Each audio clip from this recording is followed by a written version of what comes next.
What's good, everyone? This is Chris Hitwa again, coming at y'all with another movie review in this jam-packed month of March when it comes to movies.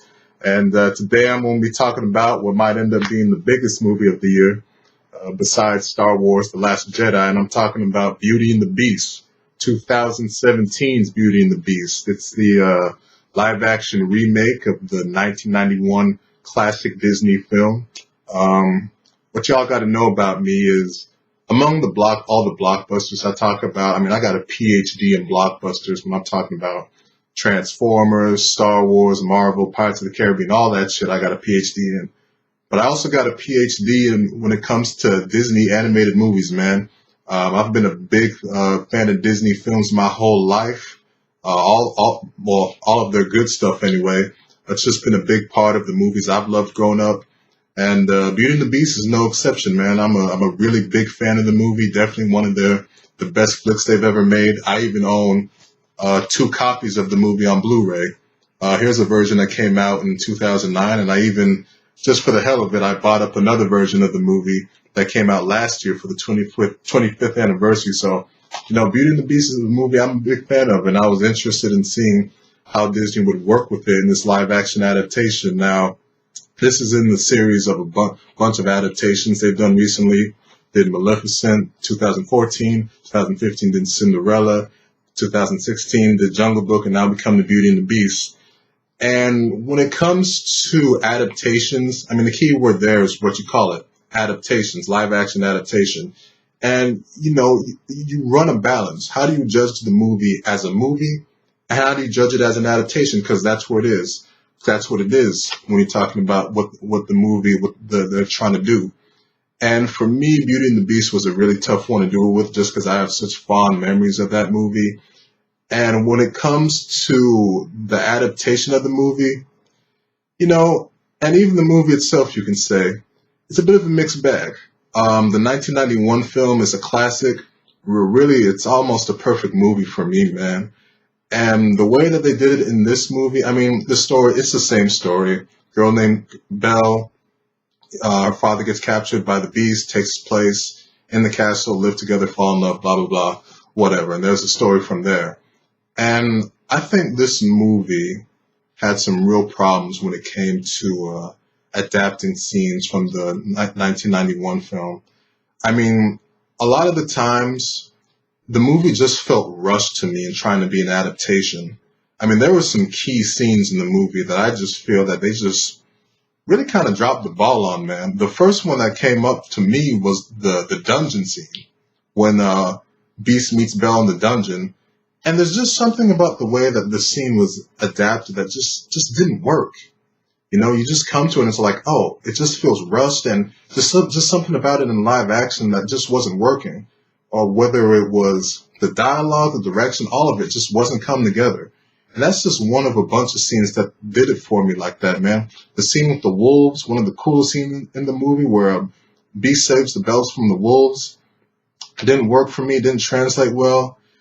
And even another one of my favorite scenes, the West Wing scene, when Belle goes into the West Wing, the famous "Don't Go Into the West Wing" scene, and the Beast gets mad at her. Oh my God, that scene just fell completely flat to me, and I gotta blame the director for that, man. You should have been able to translate these scenes in a way that worked, because those are great scenes that are in that movie, and the director, Bill Condon, he just wasn't able to bring those scenes to life, man. And what you end up getting at times is just really a movie that's sort of a pale imitation of the 1991 film of the same name. And it is an adaptation, so I can, I'm going to compare it to the original because that's what it is, man. That's where they got their source from. And on that basis, it doesn't work. But I think if you go and judging the movie as a movie, those problems are still there.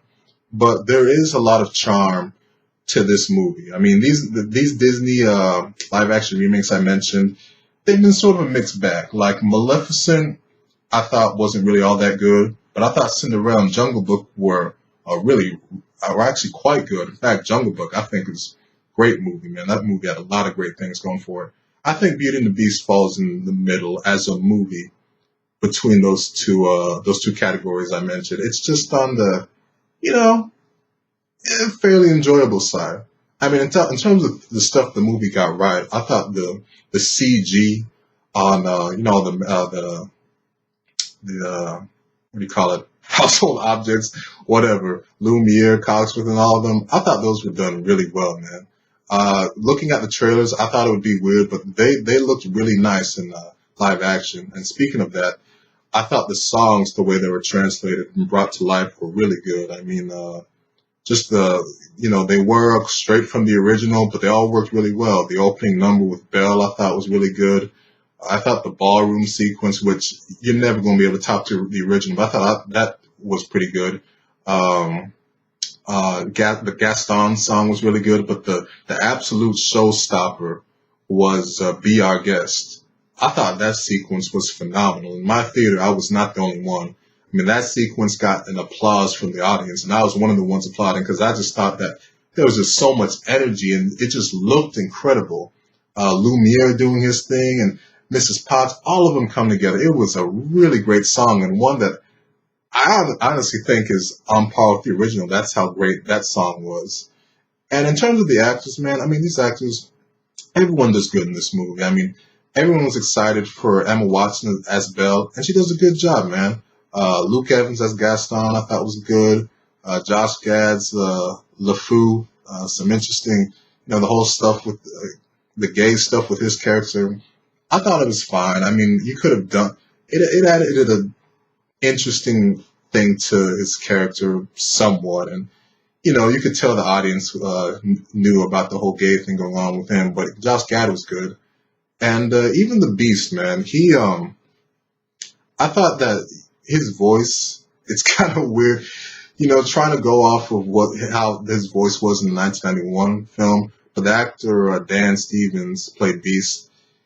At first, his voice was weird, but he ended up being a decent Beast. I don't think the CG was all that great, though. Well, it was good at times, but you're never going to be able to top how the Beast was in that original movie. Just the animalistic nature of him and how it was animated was just fantastic. You don't get that here, but for the most part, it ended up working.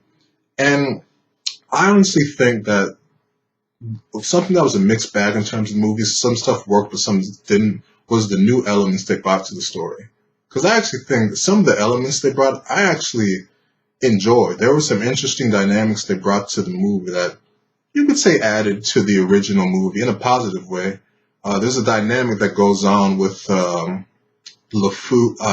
Gaston and Maurice, Belle's father, and I thought that worked out. That was actually kind of dynamic. I don't want to spoil what it is, but there's a whole kind of subplot going on with those two that I thought was a nice added element. But there's some other stuff that doesn't work out too well. I'm not going to add spoilers, but there's some stuff when it comes to backstory that doesn't really add anything too much. But take it or leave it, whatever. It didn't hurt the movie too much, but some of the backstory just didn't really add a whole lot to the movie. So overall, I think you get a movie that's just has its problems in terms of being an adaptation of the 1991 film, which is a phenomenal film. It's hard to do an adaptation. But I think that you get a movie that's just sweet and cute for the most part. I didn't come out enjoying myself. I think there was a lot of charm and a lot of stuff they did. Like I said, I thought the actors did a good job.